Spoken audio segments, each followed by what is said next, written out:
When making a magic circle, the position of your hand is very important.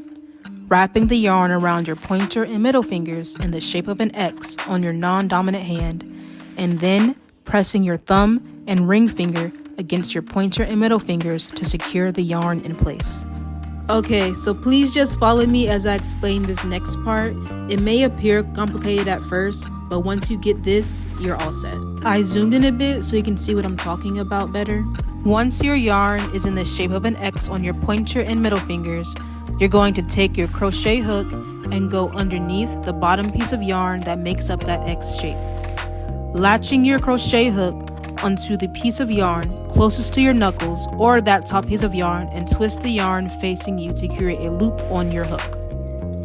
You're now going to insert your hook underneath the piece of yarn that is closest to your knuckles, pulling it through that loop. Tighten that knot to secure, and you have yourself a magic circle. So, once again, when making a magic circle, the position of your hand is very important.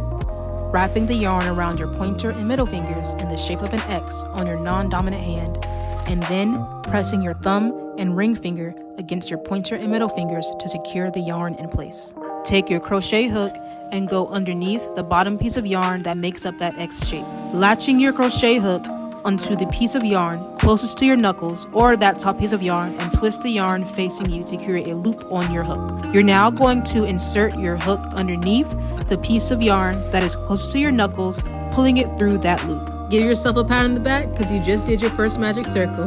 I hope this video was easy to follow. Comment down below what you'd like to see next, and thanks for watching.